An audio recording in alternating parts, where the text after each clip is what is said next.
Bonjour, bonsoir, chers frères et sœurs, chers amis, soyez les bienvenus à l'enseignement du principe divin. Et nous n'avons pas encore commencé, mais pour une introduction, je voudrais vraiment vous présenter les différents chapitres que nous allons étudier ensemble. Alors, l'enseignement du principe divin. Donc, dans la vidéo précédente, je vous ai parlé de l'importance du principe divin.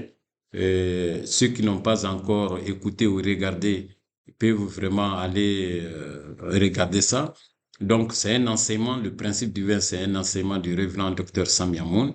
Et moi qui suis en train de vous parler, je suis Tcheba Traoré. Vous pouvez me joindre au 76 45 05 10 après l'indicatif du Mali. Je reste disponible pour toutes vos questions. Donc, maintenant, nous allons vous présenter très rapidement les grandes lignes du principe divin. Le principe divin est composé de deux grandes parties. Donc, la première partie, c'est beaucoup plus théorique, c'est beaucoup plus idéologique, quoi. C'est beaucoup plus idéologique parce que là-bas, il faut expliquer tout ce qui est lié aux idéologies. Donc, le premier chapitre, c'est le principe de la création. Vous voyez, le principe de la création.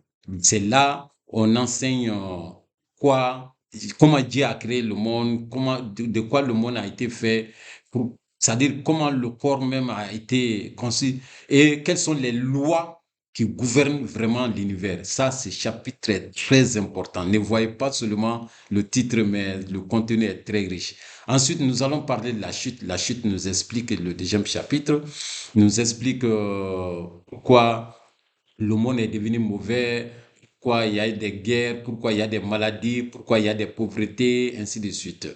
Le troisième chapitre nous explique l'eschatologie et universelle et l'histoire. C'est-à-dire, c'est un chapitre qui nous explique, vous entendez beaucoup de fois, les gens parlent de la fin du monde, la fin de l'univers, les derniers jugements, la destruction de la terre, les derniers jours, des choses comme ça, donc sont exprimées dans les livres saints, les gens en parlent tout le temps. Nous allons parler de tout ça. Ensuite, le quatrième chapitre nous parle de le Messie qui était Jésus et son avènement. C'est-à-dire que ça va nous permettre de comprendre pourquoi le Messie est venu, pourquoi Jésus est venu, c'est-à-dire, qu'est-ce qui s'est passé? Est-ce que sa mort était naturelle? Est-ce que sa mort, est-ce qu'il est mort même? Voilà, s'il est mort, comment il est mort? Et est-ce que sa mort était prédestinée par Dieu? Est-ce que sa mort nous a sauvés? Est-ce que nous sommes sauvés par sa mort? Et est-ce qu'il était venu pour mourir pour nous? Et qu'est-ce qui est, tout ce qui est autour de l'avènement de Jésus, nous allons parler de ça. Ensuite, le cinquième chapitre nous parle de la résurrection. Vous entendez que après la mort, est-ce que nous allons ressusciter? Où est-ce que nous partons après la mort? Tout ça. C'est-à-dire, les gens disent que bon, voilà, dans les derniers jours, nous allons nous relever encore et redevenir en toi comme homme. Tout ça, nous allons parler au cinquième chapitre. Le sixième chapitre nous parle de la prédestination. C'est un chapitre très important. Donc, c'est lié au destin. Voilà, est-ce que tout ce qui nous arrive, nous sommes prédestinés à ça? Est-ce que euh, le fait que je sois riche ou pauvre, je sois ce que je suis, est-ce que c'est mon destin? Voilà, et comment réaliser le destin? Qu'est-ce que c'est le destin? Est-ce que le destin existe? Voilà, nous allons parler de ça. Que disent les livres saints, la Bible, le Coran par rapport à ça? Le septième chapitre de la première partie, la dernière et le dernier chapitre d'ailleurs, c'est la Christologie. C'est l'étude du Christ, l'étude de la personnalité de Christ. Ça dit quand on entend ça, on a tendance à peut-être avoir peur, mais c'est le contenu est très riche parce que c'est là où nous allons répondre à beaucoup de questions liées alors à l'homme parfait. Qu'est-ce que c'est un homme parfait? Quelle est la relation entre l'être humain parfait et Dieu? Vous voyez. Donc, est-ce que Jésus est Dieu? Est-ce que Jésus, voilà, et qu'est-ce que signifie le Saint-Esprit?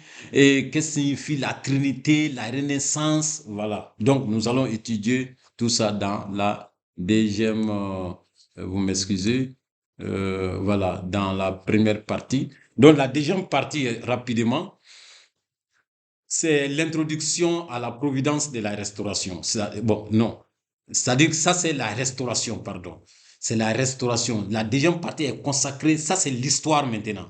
Là, c'est une partie très intéressante. Vous voyez, parce que vous allez comprendre, depuis Adam jusqu'à nos jours où nous sommes en l'an 2023-24 là, c'est-à-dire tous les événements qui ont eu lieu, tout ce qui a été fait, ça, nous allons relater tout ça et donner une interprétation à tous ces événements-là. Donc, la première partie, nous allons parler d'abord sur la providence pour établir le fondement de la restauration dans la famille d'Adam. Nous allons voir la famille Adam, la famille de Noé, la famille d'Abraham, Isaac, Jacob. Et puis, deuxième partie, nous allons voir Jésus et Moïse. Moïse. Donc, ça c'est l'histoire des prophètes maintenant. Ensuite, nous allons parler de la période dans l'histoire de la providence et la détermination de leur durée. Donc, vous entendez beaucoup de fois les chiffres, tels que les chiffres 4, les chiffres 3, les chiffres 12, les chiffres 40, les chiffres 400. Toutes ces significations, nous allons parler de la numérologie ici. Donc, pour vous expliquer que signifie tel ou tel, pourquoi Dieu a utilisé ces nombres-là. Ensuite, nous allons parler les parallèles entre les deux ères de la providence de la restauration, c'est-à-dire l'ère chrétienne, l'ère avant Jésus et l'ère chrétienne de notre ère là. Alors, nous allons parler, ça de faire une comparaison des événements. Ensuite, le cinquième chapitre, la deuxième partie, nous allons parler la période de préparation pour le Messie. Et donc, c'est-à-dire qu'il y a une période spécifique qui a été faite pour alors l'avènement du Messie. Et c'est là où nous allons dégager aussi le rôle de l'islam dans la providence de la restauration. Nous allons faire un cours sur le prophète Mohammed. Pourquoi Dieu a envoyé Mohammed? Quelle était sa mission? Qu'est-ce qui a été accompli? Qu'est-ce qui n'a pas été accompli? C'est-à-dire, quel est son rôle et quel est le rôle de l'islam dans la providence de la restauration. Ensuite, le sixième partie et la dernière partie de notre enseignement, ça va se porter sur le second avènement du Messie. Nous allons essayer de répondre trois grandes questions fondamentales dans ces chapitres-là, c'est-à-dire quand est-ce que le Messie va venir? Comment le Messie va venir? Où le Messie va venir? Donc, nous allons essayer de répondre vraiment à toutes ces questions. Voici un peu la présentation en toi sommaire des chapitres, alors sommaire du principe divin, ça vous permettra de vous donner une idée et de ce que vous entendez. Donc, les chapitres, les noms des chapitres, il ne faut pas que cela vous fait peur, mais le contenu est très riche et nous allons donner beaucoup de leçons à travers les différents chapitres et qui ont trait effectivement à tel ou tel événement. Vous-même, vous allez témoigner et le débat sera ouvert après chaque chapitre et chaque vidéo. Merci beaucoup. Une fois de plus, tout à l'heure, je vais parler un peu du changement, l'évolutionnisme et le changement. Ça nous permettra de nous préparer, quoi, parce qu'il faut préparer votre esprit avant l'enseignement.